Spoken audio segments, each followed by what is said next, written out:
16 की उम्र तक आते ही लग गई जब लड़कों से आशिकी लड़ाने की लत।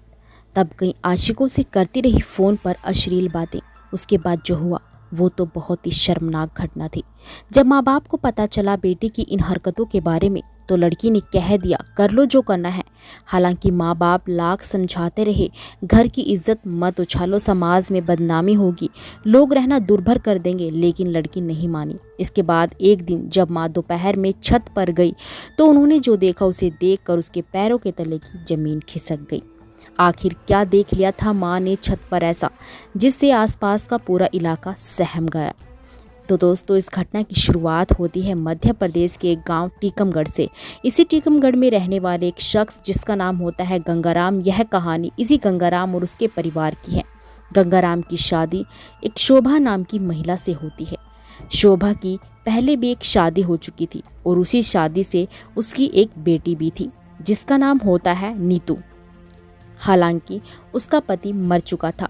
नीतू भी अभी साल भर की रही होगी, जिसके बाद फिर उसकी शादी गंगाराम से होती है।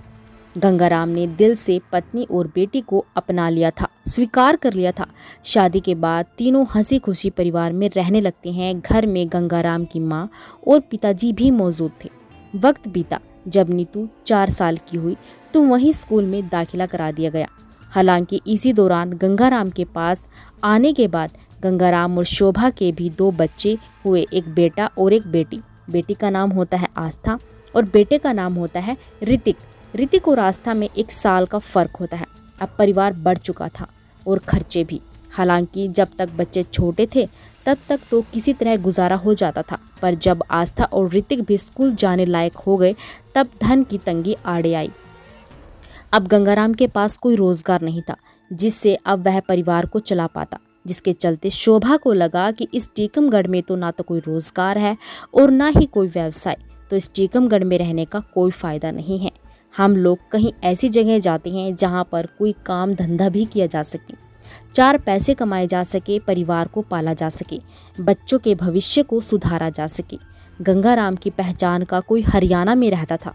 गंगाराम ने उसे अपनी परेशानी बताई, जिसके चलते उस व्यक्ति ने गंगाराम को हरियाणा बुला लिया। कहा कि यहाँ आ जाओ, कोई ना कोई रोजगार का जुगाड़ तो कर ही देंगे।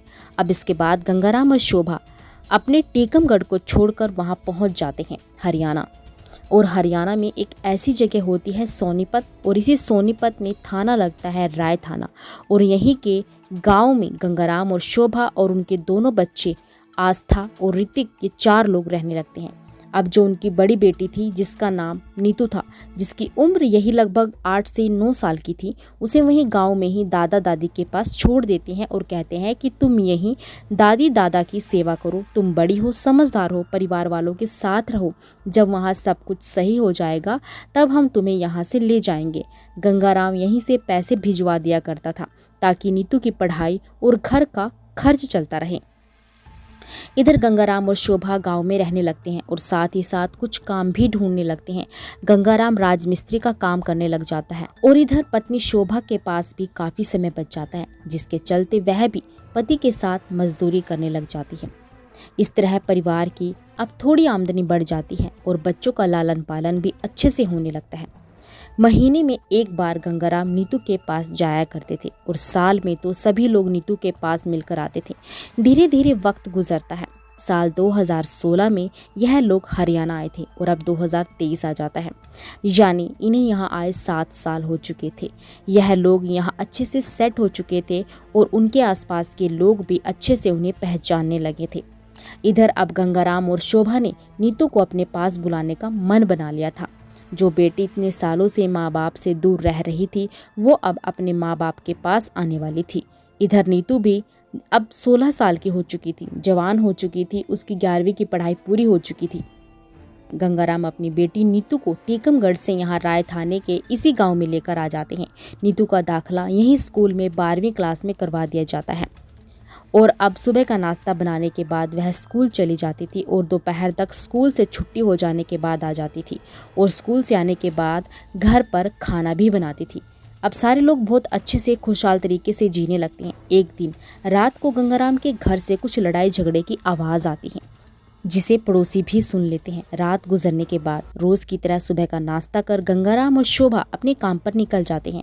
इधर नीतू घर में अकेली थी। गंगाराम और शोभा राजमिस्त्री का काम करने लगते हैं।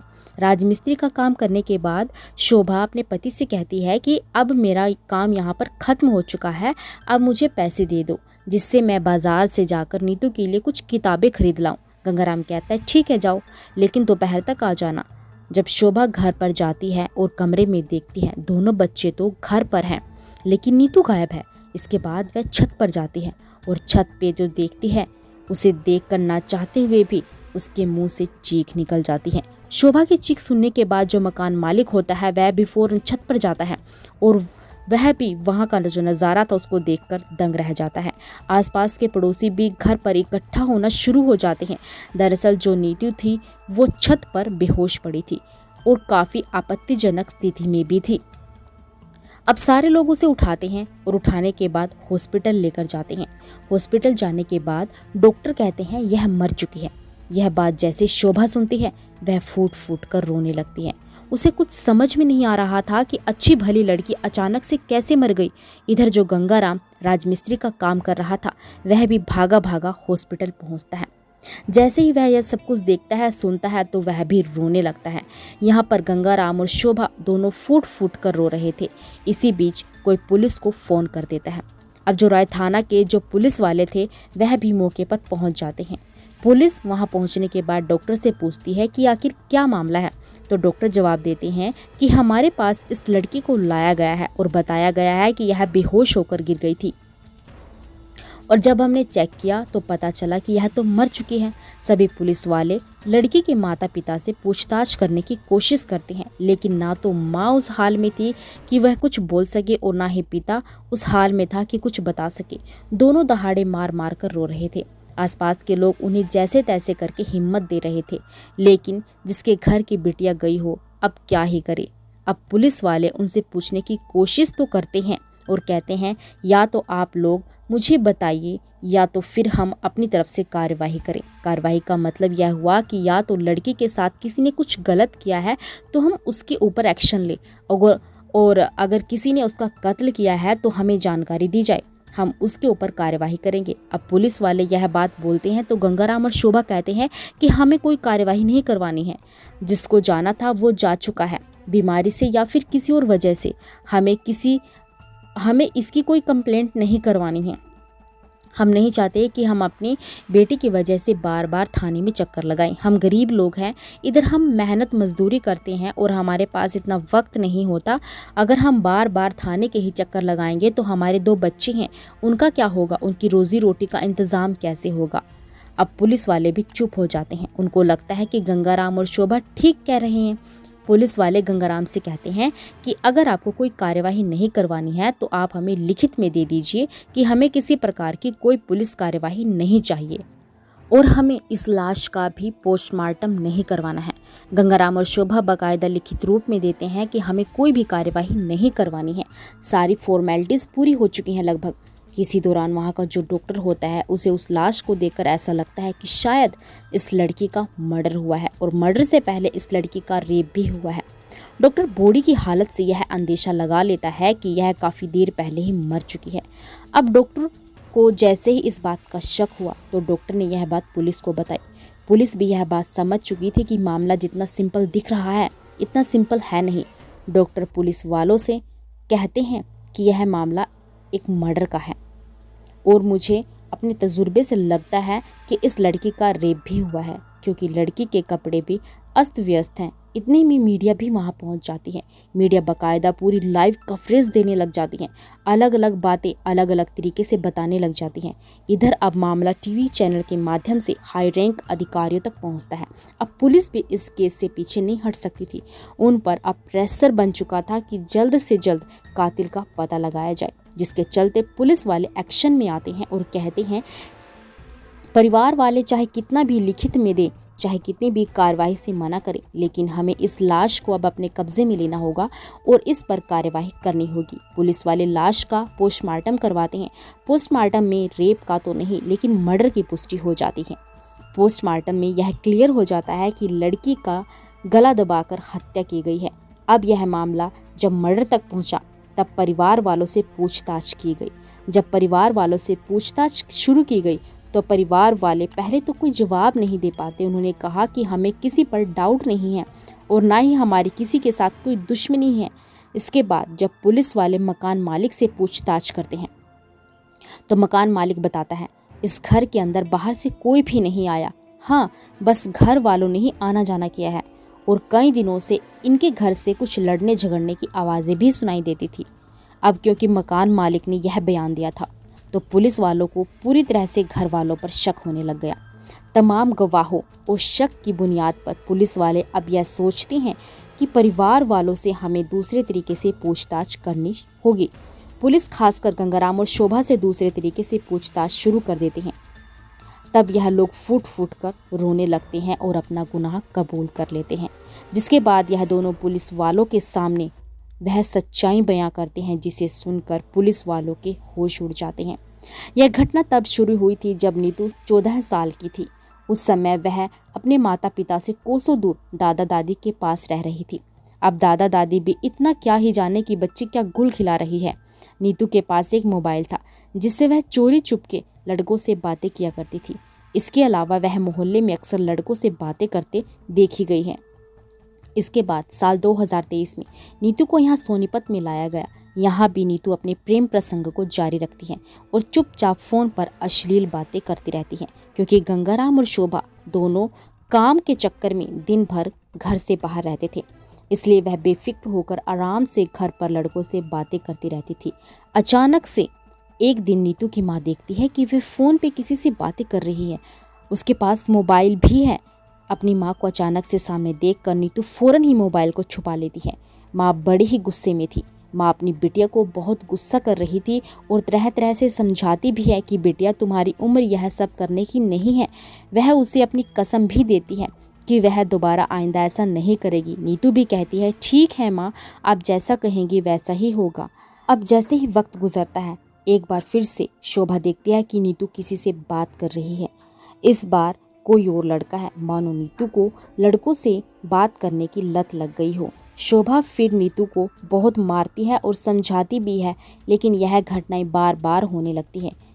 वह कई लड़कों से बात करती है, कभी बाथरूम में छुपकर तो कभी छत पर जाकर बात करती है। नीतू अब मारपीट की आदी हो चुकी थी, उस पर कोई असर नहीं था। शोभा को लग गया कि अब यह मेरे बस की बात नहीं है, तो फिर शोभा ने इसके बारे में गंगाराम को बताया। अब गंगाराम जब यह बात सुनता है तो उसका भी गुस्सा 7वें आसमान पर चला जाता है। वह उसे डांटता है, फटकारता है और कहता है कि यह सब दोबारा अब इस घर में नहीं होना चाहिए। जैसे गंगाराम यह बात कहता है, फौरन नीतू पलट कर जवाब देती है कि तुम कौन होते हो मुझे बताने वाले? मेरा जो मन है मैं वह करूँगी। मुझे जिसके साथ रहना है उसके साथ रहूँगी। इसी के साथ तमाम तरह की गंदी बातें बोलती हैं और अब यह चीज़ें लगातार होने लगती हैं। परिवार वाले बार बार समझाते हैं, कई बार मारते पीटते भी हैं, लेकिन नीतू मारपीट की इस कदर आदी हो चुकी थी कि उसका उस पर कोई असर नहीं होता है। इसके बाद आती है तारीख 29 अप्रैल 2023। 29 अप्रैल को रात को ये लोग खाना खाने के लिए बैठते हैं। फिर से वही मामला होता है, वही विवाद उठता है कि नीतू किसी लड़के से अश्लील बातें कर रही थी। यह बात जैसे गंगाराम सुनता है वह कहता है कि यह सब सही नहीं है बेटा, तुम यह सब बंद करोगी या नहीं? नीतू पलटकर सीधा अपने पिता के मुंह पर जवाब देती है कि मैं इसे बंद नहीं करूंगी, तुम्हें जो करना है करो और अगर ज़्यादा प्रेशर करोगे तो मैं किसी के साथ भाग जाऊंगी।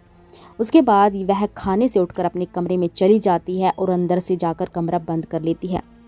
अब गंगाराम और शोभा को लगने लगा कि मामला हाथ से निकल चुका है। इससे पहले कि यह लड़की कोई अनहोनी करे, हमें इसका इलाज करना होगा। दोनों छोटे बच्चे और भी हैं घर में, वो भी इसके नक्शे कदम पर चलेंगे तो क्या होगा? उनको लगा कि यह जिंदा रहेगी तो हमारी बहुत बदनामी होगी। इस नालायक औलाद से अच्छा है कि यह ना रहे। दोनों अब नीतू को ख़त्म करने की तरकीब सोचने लगते हैं कि चाहे जो भी हो, हमें यह सब कुछ इस तरीके से करना होगा कि कहीं से यह मर्डर ना लगे, और कहीं से भी अगर मर्डर लगे भी तो ऐसा ना लगे कि इस मामले में हमारा कोई हाथ है। प्लान तैयार हो चुका था और समय भी। अब इस घटना को अंजाम देने के लिए 7 बजे सुबह जब लड़की कमरे में सो रही थी तो दोनों कमरे के अंदर जाते हैं। गंगाराम कस कर नीतू का हाथ पकड़ लेता है और लड़की की माँ यानी शोभा नीतू के सीने पर बैठ जाती है और बड़ी ही बेरहमी से गला दबाकर नीतू का काम तमाम कर दिया जाता है। कत्ल करने के बाद दोनों उसकी लाश को छत पर लेकर छोड़ देते हैं। फिर यही दोनों इत्मीनान से नाश्ता करते हैं और हर रोज़ की तरह अपने अपने काम पर चले जाते हैं। काम करने के बाद मकान मालिक और जो मज़दूर थे उसके आगे शोभा कहती है कि घर पे जाना है, नीतू को किताब दिलवानी है, ताकि सभी लोग अच्छे से सुन सके कि यह तो घर पे किताब दिलवाने के लिए जा रही है। इसके बाद वह घर पे जाती है और चीखने चिल्लाने का नाटक करती है और उस हॉस्पिटल में भी इस तरीके से चीखती और चिल्लाती है, इसलिए पुलिस वाले कुछ भी नहीं समझ पाते। तो दोस्तों यह थी पूरी घटना। अब आप ही बताइए कि क्या यह सही था या गलत। तो दोस्तों इसी तरह की क्राइम से जुड़ी कहानियों को सुनने के लिए, क्राइम से जुड़ी घटनाओं को जानने के लिए चैनल के साथ जुड़े रहिए। तो फिर से मिलते हैं आपसे एक और नई सच्ची घटना के साथ। तब तक के लिए सावधान रहें, सुरक्षित रहें। जय हिंद।